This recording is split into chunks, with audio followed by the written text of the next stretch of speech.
My name is Alexis Demopoulos, and I'm a neuro-oncologist. I became interested in glioblastoma and brain tumors when Dr. Nicholas Vick at Northwestern University and Evanston Hospital introduced me to these patients. He sent me to New York City, where I studied at Sloan Kettering with Dr. Jerome Posner.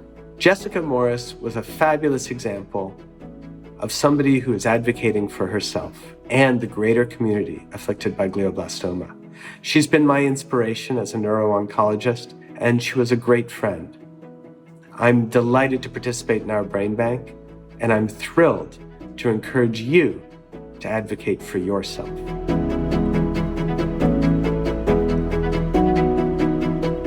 Your physician should be very experienced in taking care of malignant brain tumors. That way they know not only what problems to look for, but also what solutions are available. And it's important that you feel comfortable being taken care of by them. And you want them to be someone that you trust. This is too hard a disease to have a physician that you're not comfortable with or that you're not completely confident in. You want your physician to understand what you want to do. It's your body, you're in control. You need a physician where you are comfortable describing what you want and comfortable telling them what you want. And you might not know all the answers. It's okay to have a discussion with your physician and then make decisions later after fully understanding and digesting the conversation you just had with them. But you do need a physician where you can have that conversation, a physician where that conversation is useful, informative, and where you can inform the doctor.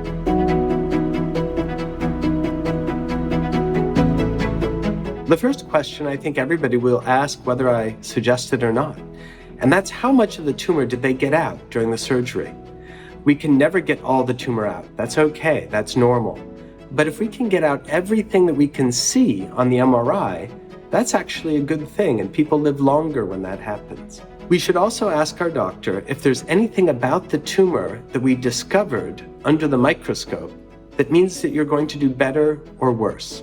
Sometimes those gene rearrangements make the tumor especially sensitive to standard chemotherapy, or those gene rearrangements just mean that you're going to do better anyway, because tumors that rearrange their genes that way are a little weaker, and people live longer with those tumors.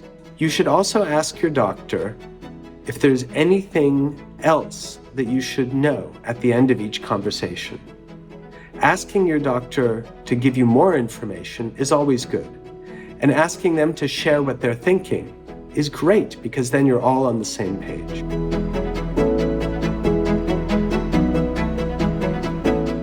Second opinions are always a good idea. They give the doctor who's treating you an opportunity to share what he's done with you. They also give that doctor an opportunity to discuss your case with other colleagues and come up with other ideas, or to just compare notes about how challenging this, that, or the other thing has been. More importantly, a second opinion will give you peace of mind, knowing that somebody else has looked at your case, reviewed everything carefully, and come up with the same plan. Your doctor won't be upset at you asking for a second opinion.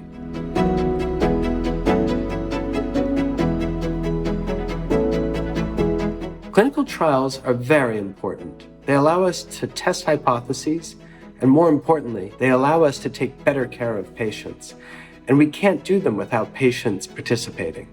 Participation is entirely voluntary. We won't do a clinical trial on you. We only do a clinical trial with you. A clinical trial should never be a fancy new experimental treatment instead of an established treatment. It's usually the established treatment plus the fancy new treatment. By adding the fancy new treatment to the established treatment, we try to make all the treatments better.